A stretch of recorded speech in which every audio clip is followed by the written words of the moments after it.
Sud Radio, 10h midi, Valérie Expert, Média.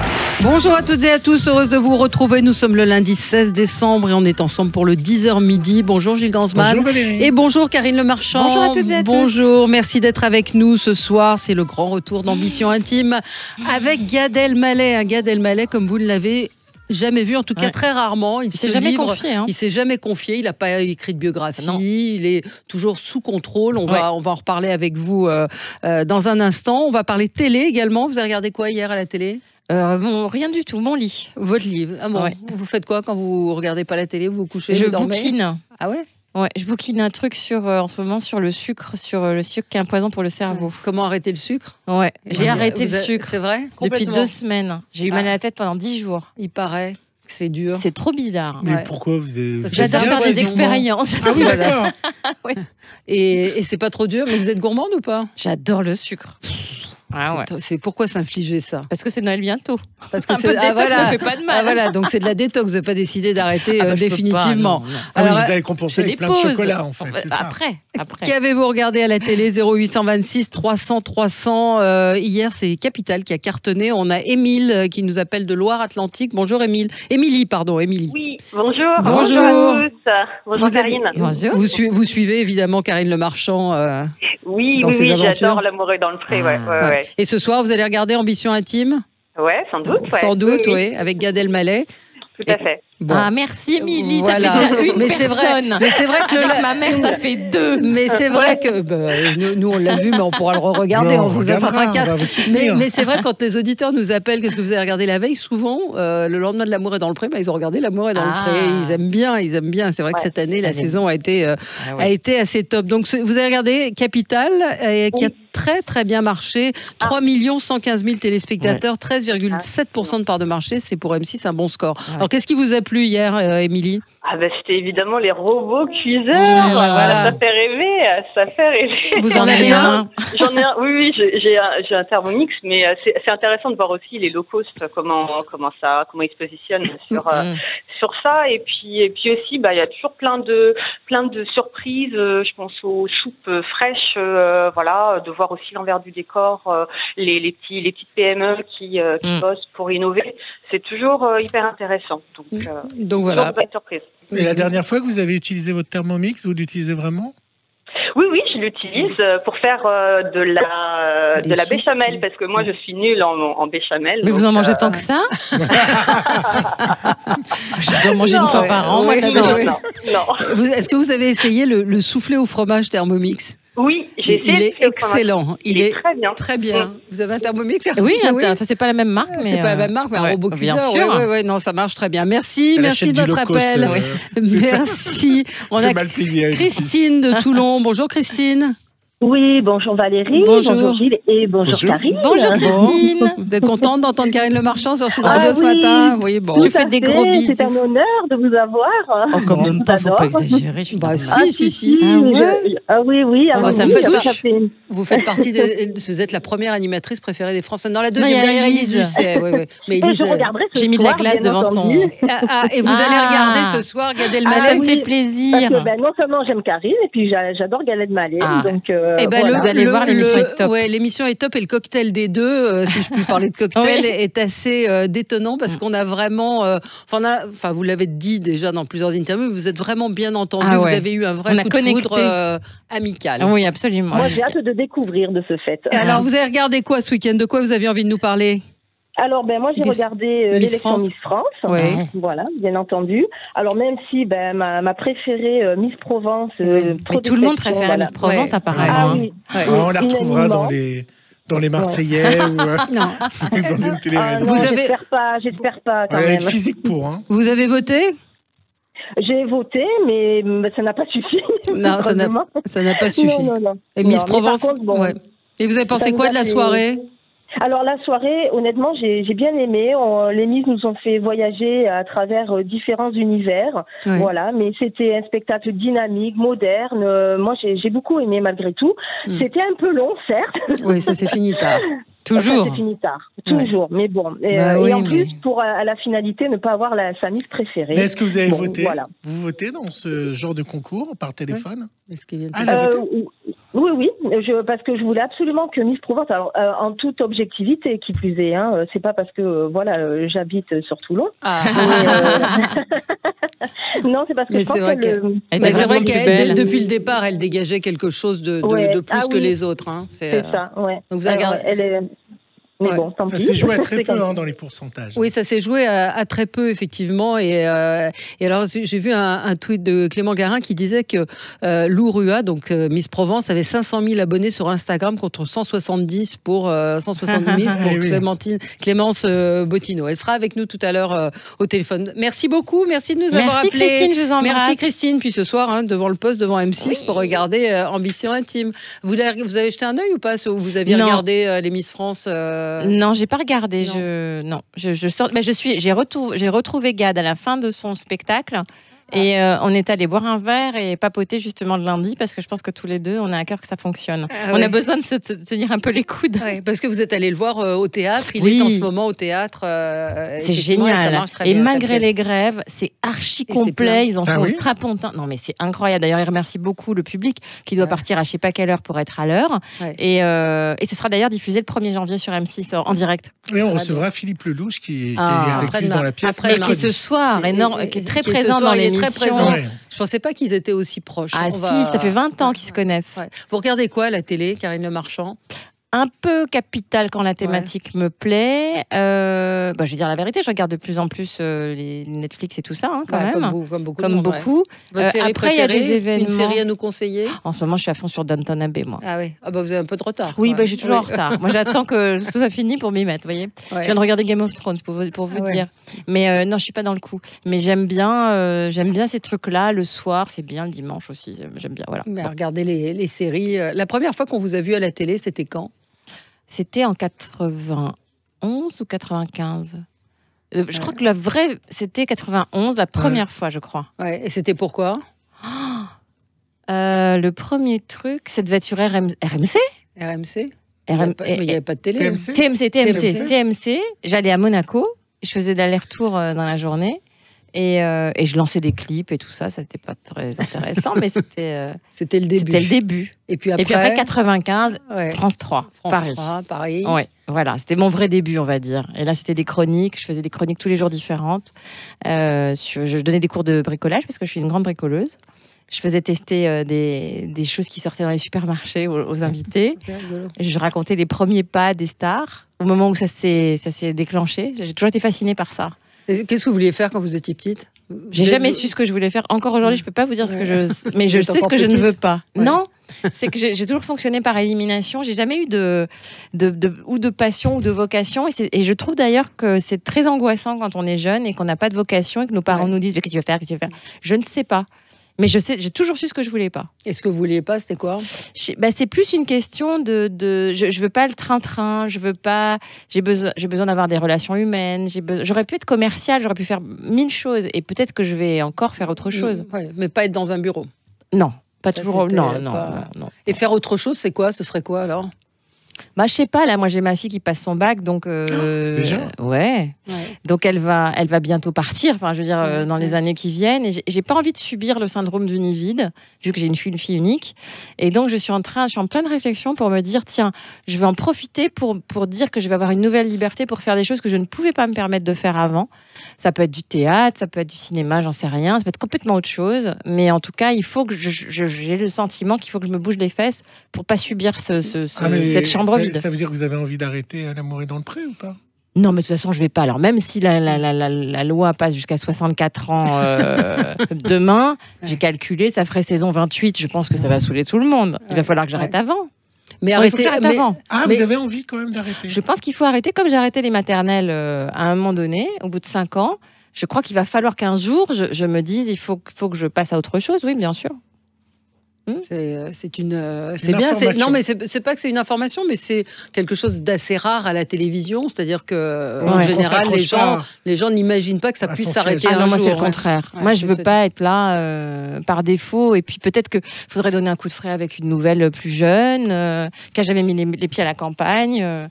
Je dis pas que c'est pour l'année prochaine. Hein. Oui, non, j'ai vu qu'il y avait... Je dis que tout ça participe à une réflexion globale d'un Il faut que tu fasses des tests avec Miss Provence. Peut-être. Tu sais que j'ai pensé, je pense que je vais la contacter pour lui faire des essais. Mais attends, je suis productrice et si les gens l'aiment déjà bien, si elle avait du talent, un charisme, il faut faire quelque chose avec cette petite. Allez, on va passer au zapping. Sud Radio, le 10h midi, les médias, l'instant zapping. Alors Valérie Karine, c'est parti pour le zapping du jour. La question que tout le monde se pose, est-ce qu'on pourra aller fêter Noël en famille ? Vendredi, Pascal Praud s'est posé la question sans nuance. Je vous le dis, restez chez vous, ne bougez pas. Ne bougez pas, vous ne pourrez pas bouger, c'est une horreur absolue. Est-ce que, notamment la CGT, va empêcher 8 millions de personnes de bouger en France ? Non mais il faut dire les choses. Est-ce que 25 000 conducteurs en France vont empêcher... Vous savez combien de gens voyagent à Noël ?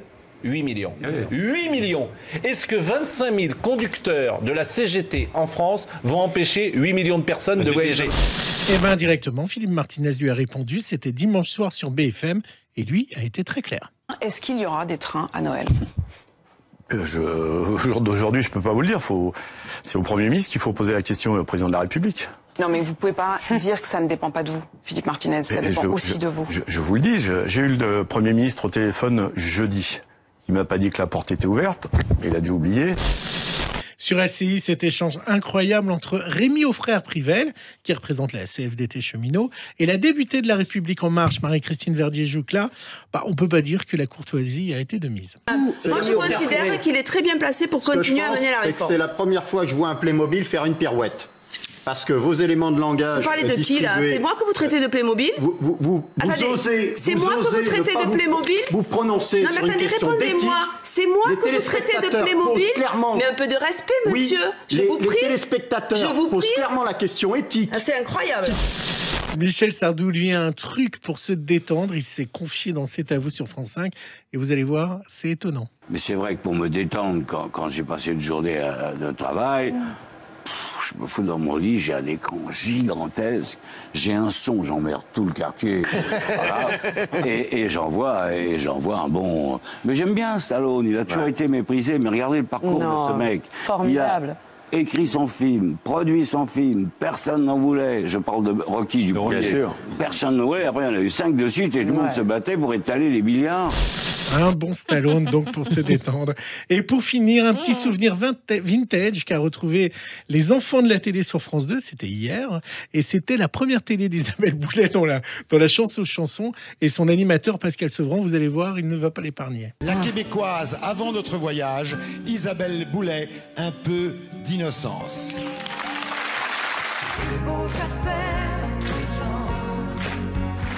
Le syndrome Céline Dion a encore frappé. Elle chante bien, la Québécoise. Elle est bien jolie. Dès qu'elle aura une grande chanson, ça s'arrangera.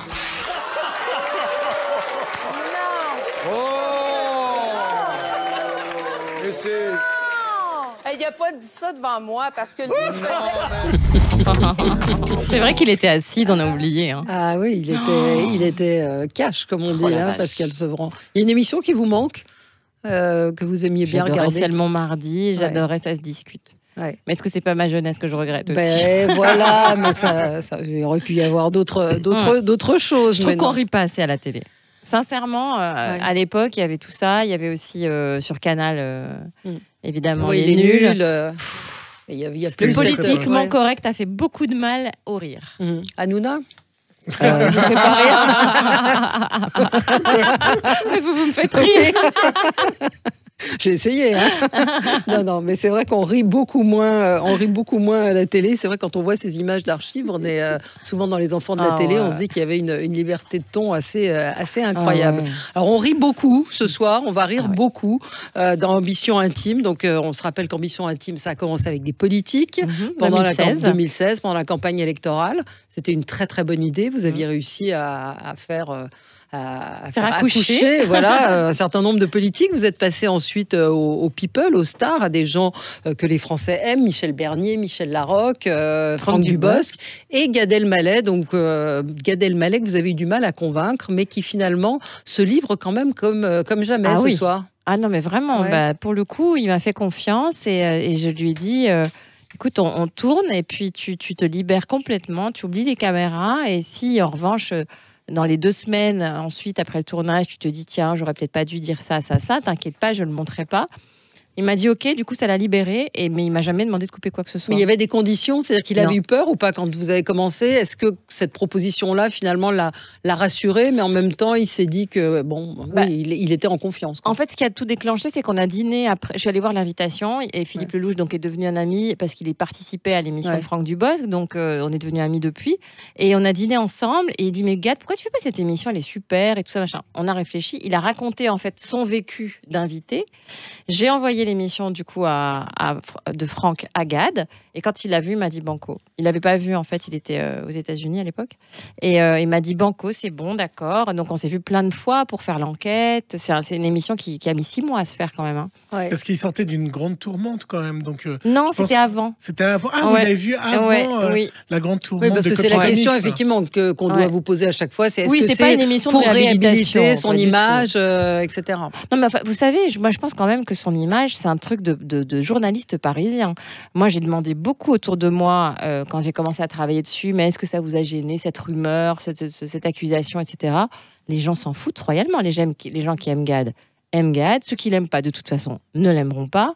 Et puis, il n'y a pas que Gad. Il y a aussi Jamel Debbouze, Danny Boone, Arthur, Thomas Sisley, Roland McDan. Je veux dire, mais c'est lui qui a été le plus égratigné, le plus attaqué. Il a été égratigné au moment où Netflix est sorti, où il a commencé l'invitation et où il a reçu un prix pour sa carrière. À ce moment-là, il a eu le droit à sa petite vidéo personnelle et les médias se sont engouffrés aussi sur son cas en oubliant complètement les autres, ce que je trouve plutôt dégueulasse. Mais vous n'en parlez pas du tout. Vous lui en avez parlé pendant le tournage? On en parle dans l'émission. Je vous ai pas envoyé l'émission. Si, vous n'avez vu. Non, vous avez vu qu'une heure. Vous n'avez vu qu'une heure. J'ai pas mis ce morceau-là. Bien sûr qu'il en parle. D'accord, parce qu'il en parle pas dans la partie effectivement qu'on a vue. Voilà. Vous aussi, vous me parlez tous de cette histoire parce que je vous dis, vous êtes des journalistes parisiens. Non. Mais il y a 25 ans de carrière. Non, parce que ça m'intéressait moi de savoir comment, d'un point de vue intime, puisqu'il se confie de façon, il se confie sur sa vie privée, sur ses amours, mais etc. Il se confie surtout sans phare. Et là, effectivement, je me suis dit tiens. Comment lui a vécu cette chose-là? J'y accorde 3 minutes parce que pour moi, ça ne mérite pas plus. Moi, personnellement, je m'en fous complètement de cette histoire. Hein. Oui, non, mais l'homme a été blessé. Donc, c'était intéressant de savoir comment lui s'en relevait. Et d'un autre côté, ce documentaire ou cette émission répond indirectement à la question, puisqu'on le voit dans son enfance. On le voit que dès l'enfance, il a créé des personnages qu'on lui a accusé d'avoir piqué. Donc, c'est ça qui est fou. Je pense que la réponse est en filigrane. Elle est assez intelligente on la voit dedans. Et, mais moi, en tout cas, j'ai remarqué ça et j'étais surpris que des gamins avec sa mère, où il faisait des blagues, il raconte une anecdote, je laisserai les gens le découvrir, mais l'anecdote de la voiture, elle est juste incroyable avec sa maman, vous verrez ça. Combien de temps il faut pour préparer une émission comme celle-là? Moi, j'ai 4 mois d'enquête, c'est-à-dire qu'on épluche tout ce qui s'est écrit sur lui, on regarde tous les spectacles, on les définit par thème, parce qu'il y a beaucoup d'archives aussi dans l'émission qui répondent en fait à ce qu'il dit, c'est ça qui est intéressant, comme il est auteur, n'en déplaise à certains, c'est l'auteur de ces spectacles, et donc ça répond aussi à des parties de sa vie de façon assez étonnante, et puis on commence à appeler tous ses proches. Il y a des gens qu'on appelle, qui nous envoient sur d'autres personnes que lui ne connaît pas ou ne voit plus.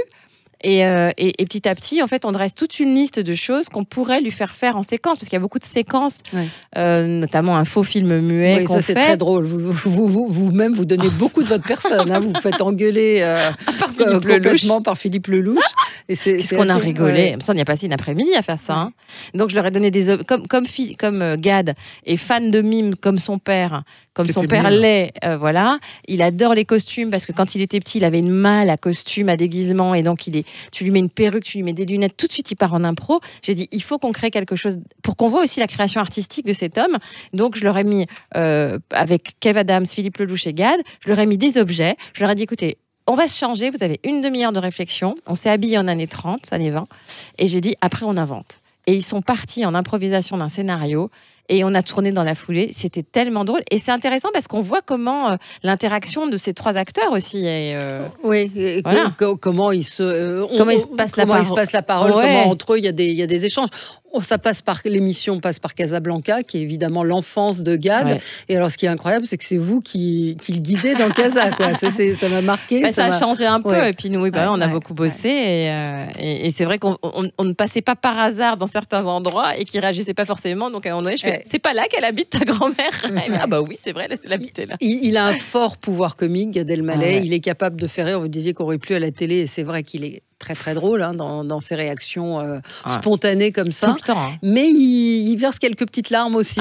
Plusieurs. Il s'est laissé embarquer. Oui, parce qu'en fait, c'était pas quelqu'un qui était trop dans l'introspection. Il analyse beaucoup les choses, mais il s'analyse pas lui-même. Et parfois, il faisait pas des ponts que moi, qui me semblait évident en fait. Et de fait, je l'ai pris par la main et je l'ai amené aussi à l'origine des choses. Et tout d'un coup, quand on s'aperçoit qu'on est resté finalement l'enfant qu'on était, et que toute sa vie, c'est pour vivre les rêves qu'on a pu avoir petit, ça devient quelque chose de magique et de fortement touchant. Ouais. Vous disiez dans une interview que c'était un coup de cœur artistique et que c'était tout de suite le courant était passé et qu'il y a quelque chose entre vous. Ça n'a pas été le cas avec les autres invités? Franck, c'était un coup de cœur, mais il était plus pudique et j'ai pu la faire grâce à sa femme avec qui je suis devenue très amie, qui me donnait un peu les informations. Mais Franck, il avait... au début, après on est devenus amis aussi. Michel, elle est amie avec moi depuis 20 ans. Donc elle elle donne beaucoup, Michel. Elle exactement. Est très généreuse. Donc c'était mon amie, c'était super facile. Et Michel Larocque, je la connaissais pas trop. Et elle est plus pudique avec les femmes. Alors, elle est peut-être un peu plus distante, mais on comprend pourquoi elle l'est. Donc ça la rend attachante, mais elle reste distante. Ses ex n'ont pas voulu parler? Si, ils m'ont parlé. Je les ai pas filmés, mais ils m'ont raconté. J'ai plein de choses intimes sur Gad, absolument. Si vous voulez, je vous dirai en off. Voilà. Non, mais je me posais la question, effectivement, Anne Brochet c'est pas elles qui m'ont parlé, mais d'autres m'ont raconté plein de choses. Mais moi, en fait, j'ai pas besoin de savoir. Je déteste tout ce qui est people, machin, comment ils sont rencontrés. C'est pas ça qu'il faut faire, je pense, dans l'émission. Ce qui est intéressant, c'est comment lui se positionne dans la relation amoureuse, sur le couple, comment ça s'arrête. On voit qu'il s'interroge d'ailleurs dans la question que vous lui posez. Il dit non, ça c'est pas pour moi, puis d'un seul coup, il dit ah bah oui, finalement, c'est peut-être pas. Voilà. Ouais. Non, c'est vrai, il est touchant. Très, très touchant, drôle. C'est vraiment un moment assez incroyable que vous avez, une relation que vous avez su établir, parce que il y a aussi votre talent, il faut le dire, Karine Le Marchand, à établir ce lien, cette complicité qui est pas du tout artificielle. En fait, on sent que on a l'impression de voir deux copains qui se parlent et qui se racontent. Donc ce soir, Ambition intime, c'est à voir sur M6 à 21h. Gad Elmaleh, vraiment vous découvrirez un Gad Elmaleh. Et puis beaucoup de gens vont se reconnaître en lui aussi, parce que c'est un homme simple qui vient d'une famille très simple, modeste, modeste, et qui a tout quitté pour partir tenter sa chance et surtout qui ne s'est pas débarrassé de ses complexes d'enfant, qui l'empêche encore d'avancer parfois. Et ça, je crois que ça parlera à beaucoup de gens.